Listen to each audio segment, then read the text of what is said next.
Well, thank you all for being here, and thank you, Rob, for spearheading this. Well, we've been here before. We've been talking about this is at least the second or third press conference that I've been a party of to talk in a cautionary tale as to what we see over the horizon. And the administration, by their own admission by numbers, as James said, they are acknowledging that it will occur. So here we go again. Here we go again. But there's a couple differences.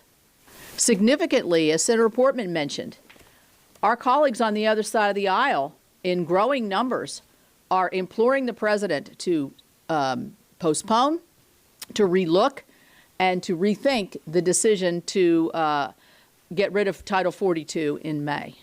And so we see those numbers. I think as we get closer to the date, we know these numbers are going to go up. But we also have our friends in the media that would not normally be rising to put on their opinion pages things that we agree with, maybe. Here we got the Washington Post.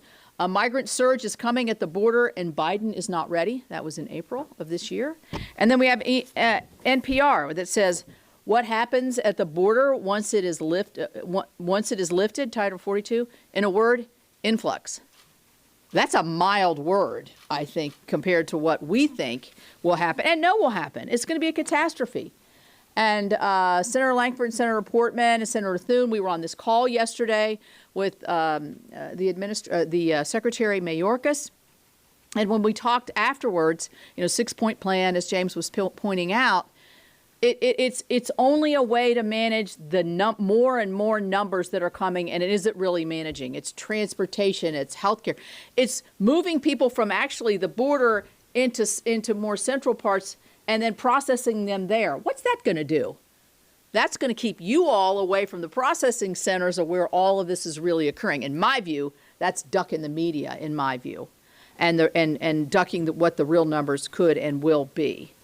So I'm the ranking member on the Appropriations Committee for Homeland Security. We've been very generous with Homeland Security. We've provided them already with a supplemental to help them deal with the surge. But this surge was here.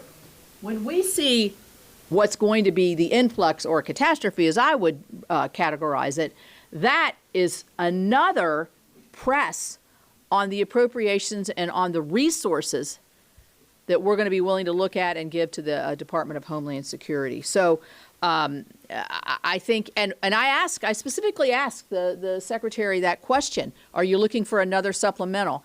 And he very artfully answered sort of a maybe, I think would be a good way to characterize the way he answered that, very discouragingly.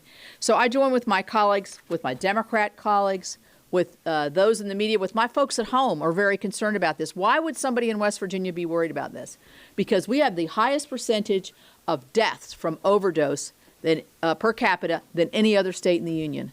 Fentanyl is killing our friends and neighbors, and it's all coming through the southern border. So the diversion of agents, and they're losing agents because the morale is terrible. Why would you want to be protecting our southern borders and be prideful of what you're doing in law enforcement every day when your president is just letting you get overrun?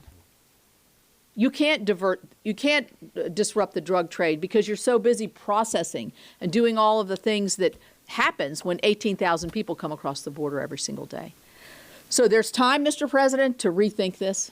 There's time for us to find a better way. And the plan needs to be deterrence, whether it's expedited removals, quick asylum adjudication to get that, the Remain in Mexico policy. We have some solutions here that worked under the Trump administration to keep these numbers down. It's time now to look seriously at these before this catastrophe descends upon us. Thank you.